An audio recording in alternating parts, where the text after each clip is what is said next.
89페이지요. 자, 이거 아주 중요한 얘기가 나옵니다. 선남자여 일체 중생의 온갖 환화가 모두 열의 원각 묘심에서 나오는 것이니 이는 마치 홍의 꽃이 홍에서 나왔다가 홍에서 사라지더라도 홍의 성품이 무너지지 않는 것과 같다. 자, 이 얘기는 왜 하는가 하면 일체가 다 환하다. 그러면 중생심도 환, 중생심을 없애는 수행심도 환. 그러거든요. 그러면 환으로서 환을 제거하는 것도 환.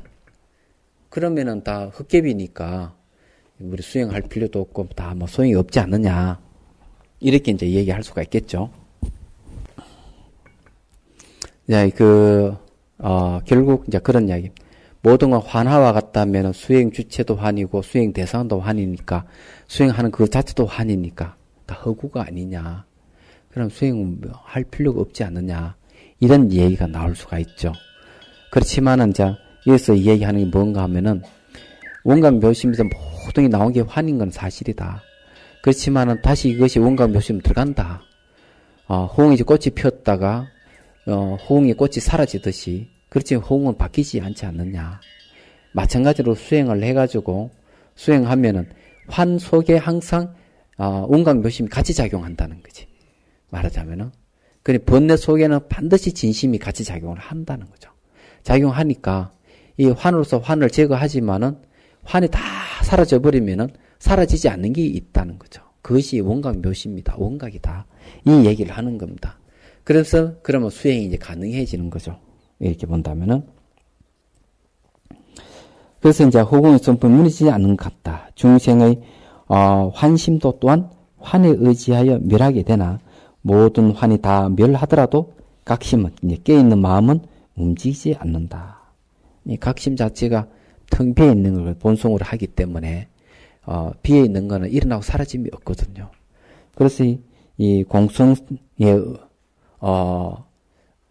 그 공성을 본질로 하는 게 깨달음이기 때문에 각심은 사라질 리가 없어요. 그래서 원효스님께서 하시는 말씀이 공의 뜻은 깨달음의 뜻이다.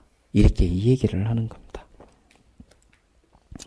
환에 의지하여 각을 깨달음을 쓰라는 것도 또한 환이 된다고 하니 깨달음이 있다고 쓰라더라도 아직 환을 벗어나지 못한 것이며 깨달음이 없다고 쓰라는 것도 또한 환을 벗어나지 못한 것이니 이 때문에 환이 멸한 자리를 부동이라고 한다.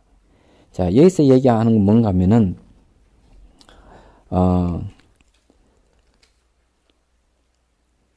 환을 의지해 가지고 깨달음을 얘기한다면은 어떻게 되겠습니까? 아직까지 그 환이 남아 있는 것이죠. 얘기하자면은. 그래서 이게 깨달음이 있다, 깨달음이 없다 이런 말들이 환을 의지하고 있다면은 그거는 아직 아니다. 그렇지만 환의 본질이라는 것은 원래 텅 비어 있는 호응을 갖기 때문에 사실 그 자리가 진실로 부동의 자리다. 우리 마음의 그 부동의 자리다. 이렇게 얘기하는 거죠. 모든 헛개비, 눈에 보이니 다 헛개비인데 헛개비 본질이 텅 비는 공이라는 이야기입니다. 그래서 여기 이제 각이 있다고 해도 틀렸고 각이 없다고 소리해도 사실은 틀린 것이죠. 왜냐하면은 있다 없다 하는 차원에서 역시 환에서 못 벗어나기 때문에 그렇습니다. 여기 이제 부동이라는 말은 참 중요합니다. 그래서 각적 부동이라 그랬어요. 깨달으면은 마음이 움직이지 않는다. 이렇게. 그런데 그것을 뒤집어버리면 어디 드는가 하면은 마음이 부동 상태에 들어가면 바로 깨달음이다. 그냥 부동적각이니까요. 마음이 움직이지 않고 부동 상태가 되려면 어디 되는가 하면 주관 객관이 사라져버려야 돼요. 주관 객관이 상대하고 있으면 마음이 늘 움직이거든요. 주관이 객관을 인식하기 때문에 마음이 움직이는데 이게 사라져버려야 합니다. 그러면은 부동이 되고 그게 깨달음의 마음이라는 겁니다. 근데 여기서 이제 원각 묘심에서 모든 게 나왔다. 또 그래서 그 비율도 호응에서 나왔다, 호응에 들어간다. 이제 이런 얘기를 했는데 이런 이야기는 그 기독교에서 말한 창세기를 우리가 얘기를 할 수가 있습니다. 그래서 어떤 사람이 저한테 묻기를 자기는 아무리 생각해도 세계의 시초가 있고 종말이 있는 것 같다는 거라. 그럼 우주의 처음과 끝은 뭐냐고. 이렇게 질문을 하는 거라. 그럼 여러분 그거 어떻게 설명해 줘야 됩니까? 우주의 시작과 우주의 끝은 뭡니까? 정말 있는 겁니까? 만약 그런 질문을 받았다면 여러분 어떻게 대답할 겁니까? 어때요?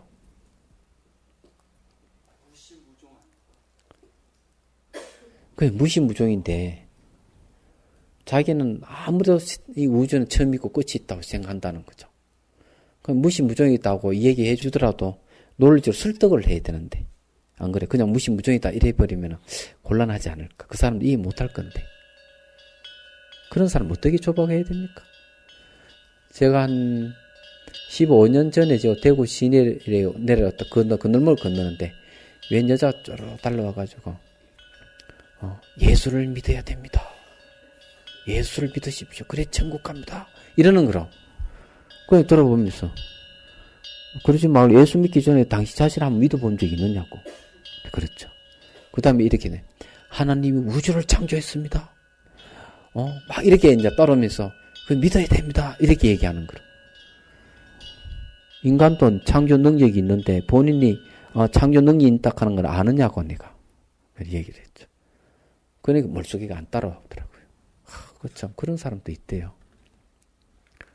그러니까 저기 창조 문제를 어떻게 얘기합니까? 곤란하지 않아요? 그래서 이런 걸 이제 그 사람의 그 잘못된 견해를 무너뜨리기 위해서는 뭘 얘기해 줘야 되는가 하면은 우주가 처음이 있고 끝이 있다고 생각하는 사람은 반드시 나 외에 외부에 이 세계가 존재한다는 걸 전제로 합니다. 얘기하자면. 그러면 바깥 세계가 존재하기 때문에 처음과 끝이 있다는 거죠. 그런데 만일 바깥 세계가 존재하지 않는다면 어떻습니까? 그런데 불교에서는 오직 만뿌리와 만박이 다른 경계가 없다. 일체 모든 세계도 전부 다 마음이다. 이렇게 얘기해버렸을 때는 이게 창조와 종말이라는 걸 얘기할 수가 없습니다. 왜냐하면 처음과 끝이 다 마음이기 때문에. 그렇지만 외부에 따로 존재한다고 생각하는 사람이 그런 생각 안 하거든요. 그런 사람을 설득시키려면은 우리 보이는 이 세계는 다 허상이고 환이다. 실체하지 않는다 하는 것을 설득을 시켜야 됩니다. 그렇지 않으면 도저히 이해를 못 시키는 거죠.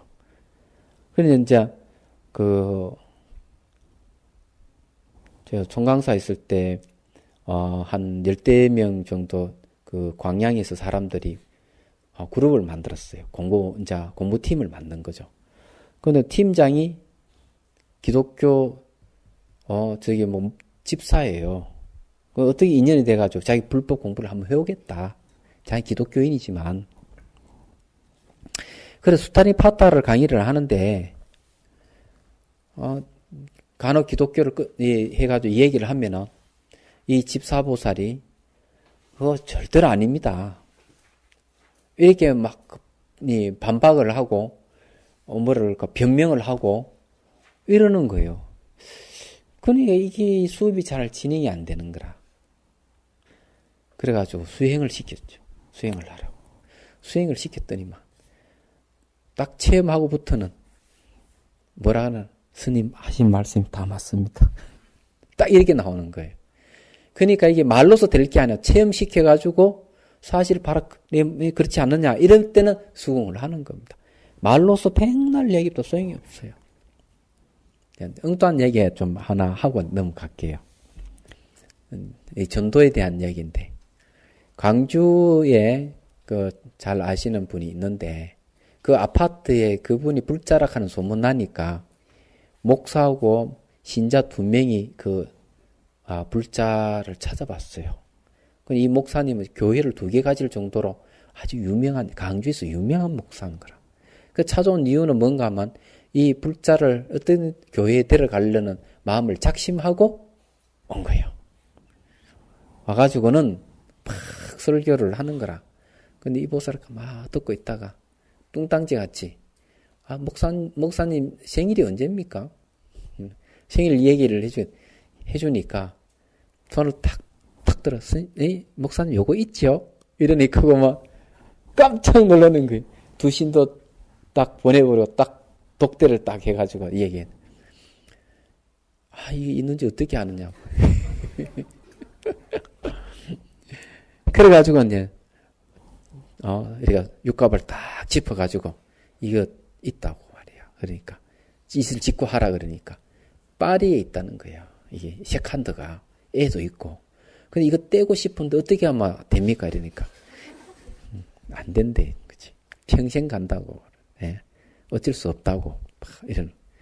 그러니까, 이 목사님이 뭐, 하나님 말씀 뭐라 하더라도, 이거 있지 하니까 끝나버린 거라, 이게. 그러니까, 가면서 하는 말, 내 어릴 때 또 찾아오겠다고 말이죠. 전도는 무슨 전도. 이 뒤끝이 깨끗해야만 되는 거라, 이게. 뒤끝이 깨끗하지 않으면 안 되는 거예요. 뭐, 종교인은 이 뒤끝이 깨끗해야 돼요. 우리 절집을 치면 언처성은 안 되는 거예요. 말하자면. 대처성보다 더 떳떳하지 못해요. 그런데, 사주라는 참 재밌죠? 사주 보시는 분 계세요? 그런데 만일에, 이것도 엉뚱한 얘기인데, 사주 잘 보는 분이 있다, 이게. 그러니까 10분 뒤에 일어날 일도 탁탁탁 맞추는 사람이 있다. 그러면 이런 사람을 만일에, 수행적 시각에서 그 사람을 어떻게 수행시킬 수 있겠습니까? 이걸 다 짚어가 다 알아맞히는데. 여러분 어떻게 하면 되겠습니까? 그런 사람을 제도해야 안 됩니까? 이런 거 생각 안 해봤죠? 이제 그거 알아야 됩니다. 사주 백날 잘 봐도 수행하지 않으면 안 되는 이유가 있어요. 이 사주 잘 보는 그 보살 제가 얘기했는데, 이 보살이 뭘 얘기했는가? 하도 남편하고 이게 잘 안 맞으니까, 이게 이제 고등학교 때 배웠던, 외할아버지한테 배웠던, 이게 습이 있어가지고, 이 남편하고 자기 사주를 궁합을 봤다는 거라. 애기가 둘이, 지금 벌써 애들 다 대학 가고 그랬을 건데, 궁합을 봤는데, 안 맞는 거라, 이게. 남편하고 자기하고. 이게 만날 수 없는 사람이 만나가 사는 거 인연이 돼가지고. 근데 그때부터는 뭘 하는가 하면은, 일주일치를 미리 다 뽑아가지고, 몇 시에 어떻게 부딪힌다 하는 그냥 딱 깨고 있는 거라.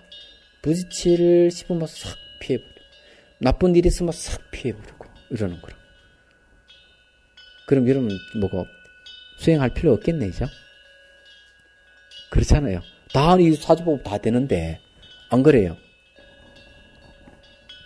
근데 이 보살은, 이거 굉장히 잘 봐도, 저래가 기도를 무지무지 하는 거라.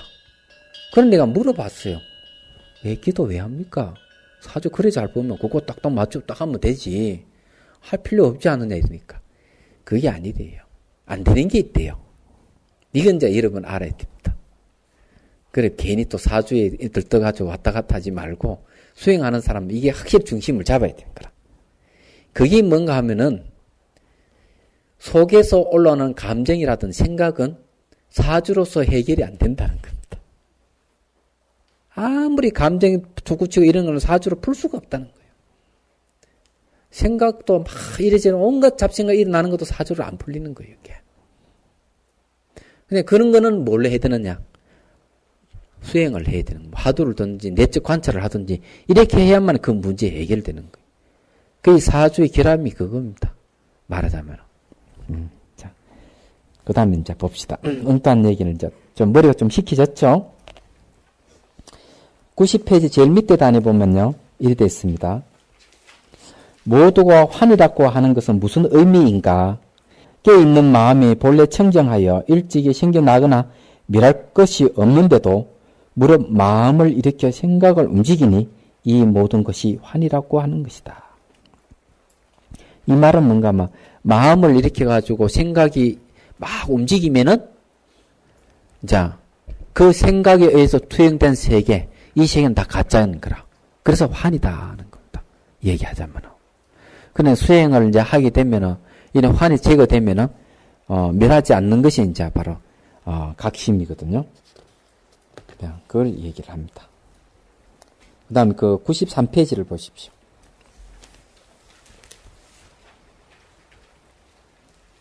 이러한 연유로 환이 다하여 각이 나타난 곳에서 다시 마음이 움직여 환이 멸하였기에 각심이 상존한다라고 하면 아직 깨달음을 잊지 못하고 항상 하다 하는 견해에 떨어진 것이다.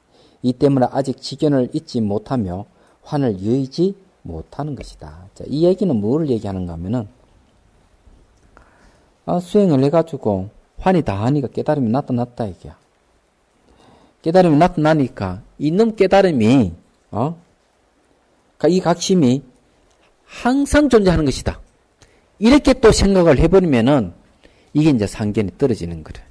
여기 이제 뭔가 하면은 라마나 마하르시가 이야기하는 진심, 참마음 얘기하자면 몸은 실체 없다 다 사라져버렸지만은 그걸 아는 각성은 바로 참자하다 이렇게 주장하고 있거든. 그 여기서 마찬가지죠. 다 사라져버렸다 이게야. 근데 있는 깨달음을 갖다가 이 각심을 갖다 항상 하는 것이라 이래버리면은 그럼 항상 하는 게 뭡니까? 참자라든지 자제신이라고 보는 거죠. 그렇게 하면 바로 상견이 떨어져 버린다. 이렇게 딱 얘기해요. 그럼 이것도 굉장히 중요한 겁니다. 그 다음에 또한 이러한 소리를 듣고 다시 마음이 움직여 환을 멸하였기에 각 또한 없다. 환이 사라지니까 깨달음도 그만 사라졌다. 이렇게 한다면은 이런 단견에 떨어져. 또한 아직 환을 여의지 못한 것이 된다. 이때 단견은 허무주의죠. 그러므로 모든 환이 다 멸한 곳에 다시 마음이 움직이지 않는다면 각심이 저절로 나타난다는 사실을 알아야 할 것이다. 환이 다 멸하고 난 뒤에도 멸했다 하는 흔적을 남기지 않아버리면 내가 깨달았다 하는 마음이 움직이지 않습니다. 그나마 깨달음의 마음, 각심이 저절로 착 드러난다는 거죠. 일부러 마음을 움직일 필요가 없는 거죠. 얘기하자면. 이는 거울을 닦아 모든 먼지가 없어지면 거울의 밝음이 나타나는 것과 같으니 그 밝음은 바깥에서 온 것도 아니고 또한 먼지를 닦아내는 가운데 신이 난 것도 아니다. 각심의 애끄들어 단연하여 현명하게 비추니 이를 부동이라고 한다. 자, 이걸 이제 정리를 해보면요. 내 수행해가 환을 여인이가 깨달음이라 유라든지 물어볼 수가 있다는 거죠. 물어보면은 이게 이제 상견에 떨어지고 물어봐버리면 단견에 떨어진다 그랬습니다. 이게 그래서 이게 깨달음을 있다고 해도 틀렸고 없다고 해도 틀렸다는 거죠. 말하자면은 왜? 본질은 공이요 무하기 때문에 그렇기 때문에 있다 해도 틀린 거고 없다 해도 틀린 겁니다. 그래서 이게 진짜 깨달음이에요. 라마나 마하리시 같은 깨달음은 상견이 떨어져 있는 깨달음이에요. 상견이 떨어진 깨달음이기 때문에 여러분들이 혹 그 책을 보더라도 잘 가려서 봐야 된다. 잘못 보면은 그 사입이 떨어지는 거예요. 그 확실히 알아야 됩니다. 지구상의 힌두교하고 유대교는 전도를 하지 않습니다. 그걸 잘 알아야 돼요. 현상계를 다 부정해버리기 때문에 그렇습니다. 그래서 중생구제락 하는 게 없어요. 그냥 지혜가 없어서 그렇다 하는 겁니다. 후덕지가 없는 거죠. 얘기하자면.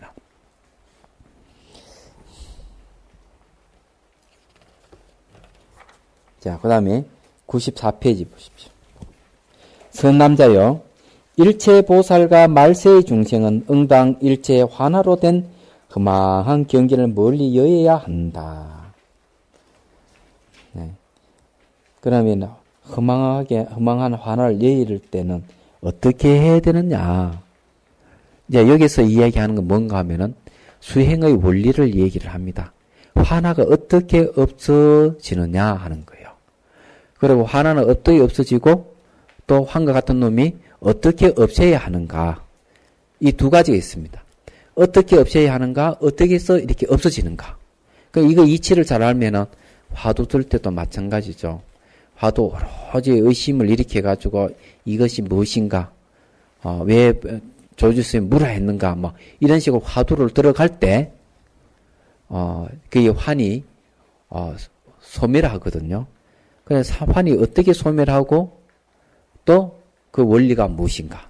이걸 명확하게 알 때, 여러분들이 화두 들 때 그대로 적용이 되는 겁니다. 여기 이제 그 원리를 얘기를 하는 거예요. 험한 경계를 멀리 여의야 한다. 첫 번째, 험한 경계를 멀리 떠나려는 마음을 집착함으로 말미암아 생긴 환 같은 그 마음에서 다시 멀리 벗어나야 하며. 자, 이 말은 뭔가 하면 내가 험한 경계를 빨리 벗어나야지. 이랬지만은 벗어나야지 하는 이 집착도 환인 줄 알아차려야 된다. 그래서 거기서 벗어나야 된다는 거죠. 두 번째, 환 같은 그 마음을 멀리 벗어나려는 것도 환이 되니 여기서 다시 멀리 벗어나야 한다. 이 말은 뭔가 하면 환 같은 그 마음을 벗어났다 이게야. 그러나 벗어났다는 그 생각도 환이니까 그것도 벗어버리라 하는 겁니다. 모든 곳에서 멀리 벗어나려는 환을 벗어나고 또다시 벗어났어. 벗어날 바가 없는 곳을 얻게 된다면 곧 모든 환이 제거된다. 그러니까 이거는 어떤 방법인가 하면은 바로 주관과 객관이 사라져가는 과정을 얘기를 한 겁니다.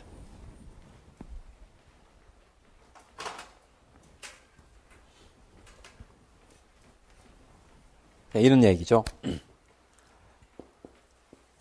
몸과 마음이 환이다. 그러면 몸과 마음이 환이다. 그러면 이런 경계가 이 경계가 환이다고 했으면은 다시 환이다 하는 것도 없애야 된다. 왜? 그게 환이기 때문에. 환이라 알았다. 그럼 환이라 알았다 하는 것도 가만두면 안 되겠죠. 이것도 환이니까 없애야 된다. 없앴다 하는 생각도 이것도 다시 환이니까 이거 다시 없애버리자. 이게요. 계속 뭔가 이것을 환이다고 알아차리고 있는 아는 놈이 자꾸 생기는데 이게 주관이거든요. 그건 여기서도 있는 환이다고 알면은 이게 주관이 되는 거거든요. 그러면 없애고 이게 주관이 되면은 이것도 없애고 이게 주관이 되면 또 없애고 계속 없애가는. 왜? 대상은 어차피 환이기 때문에 대상을 인식할래 할 수가 없는 겁니다. 그래서 환으로 알아버리기 때문에 아는 놈이 주관이 되기 때문에 안다 하는 그 놈을 계속 환으로 그냥 때려잡는 거예요.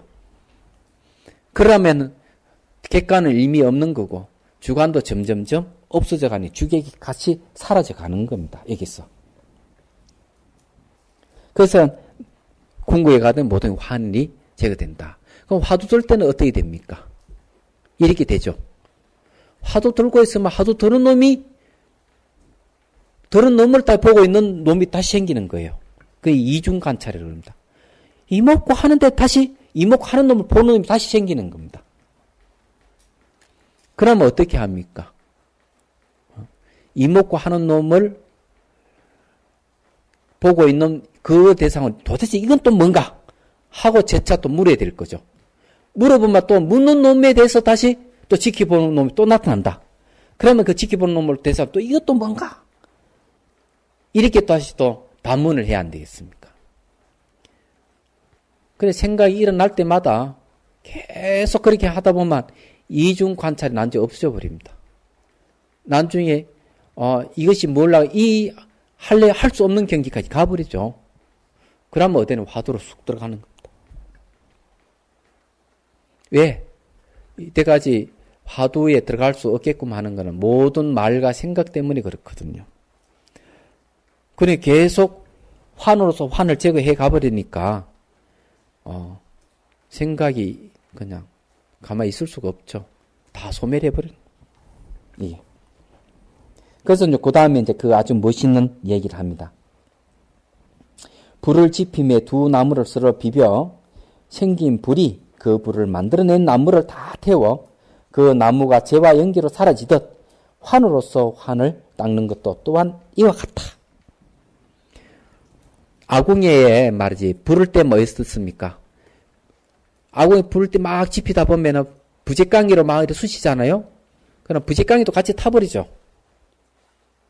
나무도 장작불도 타면서 부재깡이도 같이 타는 겁니다. 나무를 막 비비면 판자도 타고 비비는 나무도 같이 타는 거죠. 그러면 어떻습니까? 주관과 객관이 같이 타들어서 사라져버립니다. 그래서 이게 이제 환으로서 환을 제거하는 방법을 멋있게 이 방법을 제시하고 그 원리를 우리에게 얘기를 해주는 겁니다. 환을 제거하는 방법이 두 나무 막대로 비비듯이 주관과 객관이 상대해가지고 계속 환으로서 알아차려 가는구나. 대상이 환이다 하는 알아차려 가는 거죠. 근데 이게 환으로 알아차려 가는 구체적으로 설명하면 이렇게 됩니다. 전번 시간에 제가 말씀드렸습니다. 생각과 이 몸의 현상을 갖다가 과거, 현재, 미래로 나눕니다. 과거는 지나갈 수 없고 미래는 오지 않을 수 없고 현재만 있다. 현재도 처음과 중간과 끝을 본다.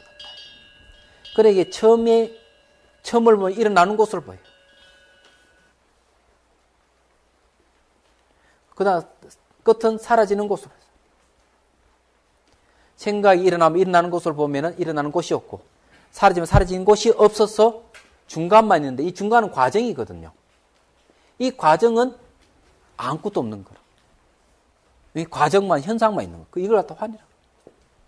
이렇게 몸과 마음이라든지 이런 것을 갖다가 과거, 현재, 미래로 나눠가지고 이렇게 일어난 것과 사라진 걸 계속 봐버리면 그것이 몸도 환이고 마음도 환이고 그냥 드러나 버리는 거예요. 이게 환으로서 환을 제거하는 방법. 그러니까 또 그걸 또 알아차리는 마음도 또 환인 줄 알아차리는 거예요. 일어난 것과 사라진 것을 살피면서 계속 그렇게 하면은 사라질 수 없는 데까지 가버리는 겁니다.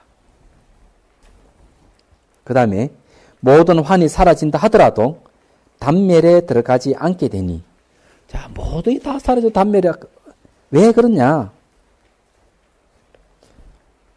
이유는 아주 간단한 겁니다. 선남자의 환을 알면 곧 환을 벗어나는 것이니 방편을 쓰지 아니하고 환을 여의면 곧 깨달음이니 또한 여기에 점차가 없는 것이다. 환인 줄 확실히 알아버리면 그 자체 깨달음이다. 이게.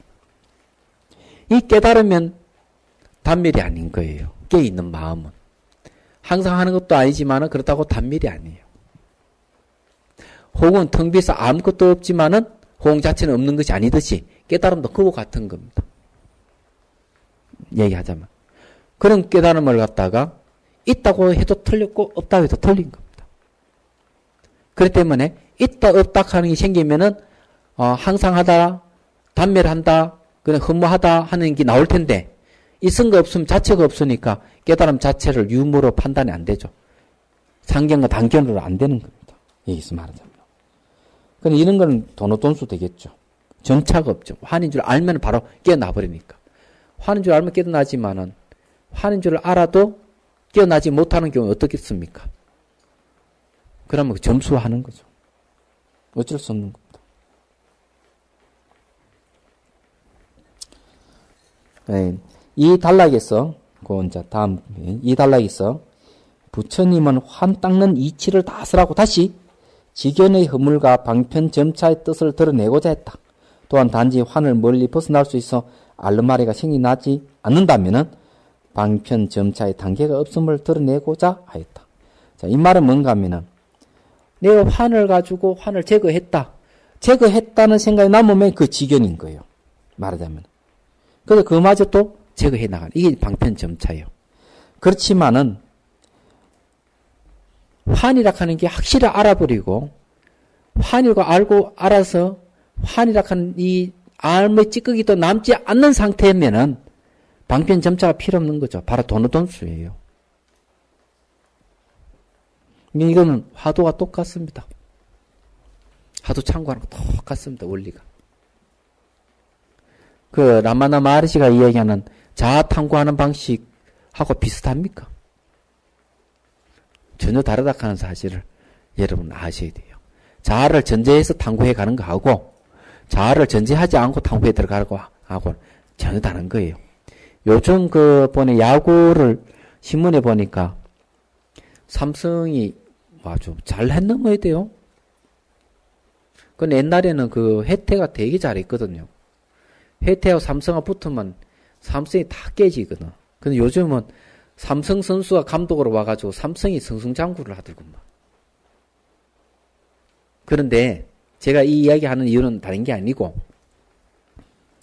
무엇을 전제하면 전제에 의한 결과가 나온다는 사실을 반드시 알아야 됩니다.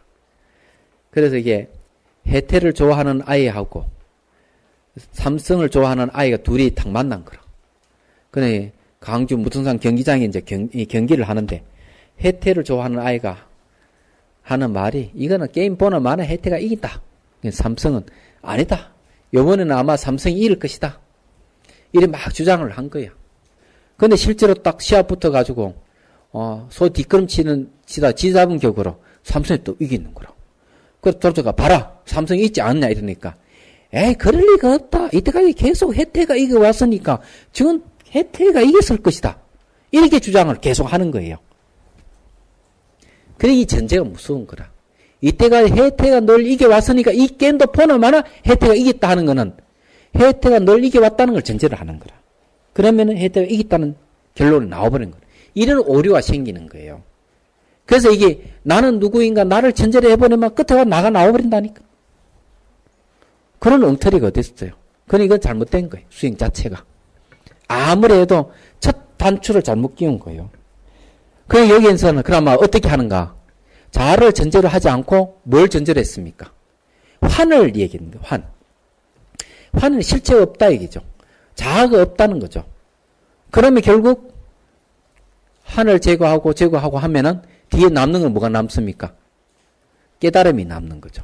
제가 이야기하고 싶은 거는 여기에서는 자아를 전제를 하죠. 어떠한 것도 전제를 하지 않기 때문에 결론은 깨달음이 온 겁니다. 앞에 무엇을 신을 전제하면 끝에가 신이 나오게 돼 있다니까요.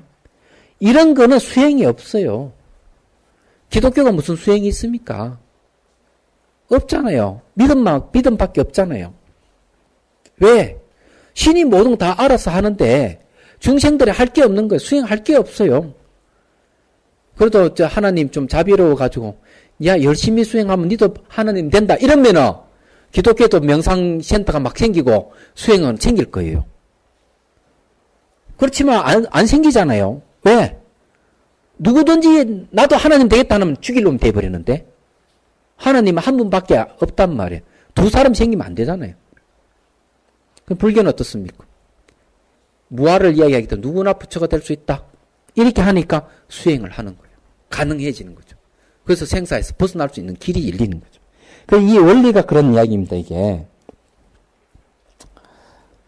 그 다음에 제일 밑에 다니보면 이른바 일체 흠망 경계를 멀리 벗어나야 한다는 것은 부처님 한 분만이 각성에 수순하는 것을 제외하고는 모든 몸과 마음과 지견 다 환화로 된 흠망한 경계이기 때문에 일체라고 말한 것이다. 무릇 각성에 수순하려 한다는 것은 응당 이와 같은 일체 흠망한 경계를 멀리 벗어나야 한다는 것이다. 깨달음에 수순한다. 깨있는 성품에 수순한다 하는 것은 뭘 얘기하는 흠망 경계를 벗어나는 걸 얘기한다는 겁니다. 아주 명쾌하게 얘기를 한 거죠. 자, 쑥 넘어가가지고 97페이지 중간에 봅시다. 둘째 단에 보면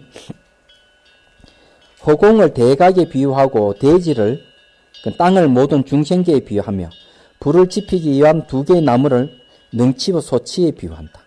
능이 다스려지는 쪽, 그러니까 주관객관이죠.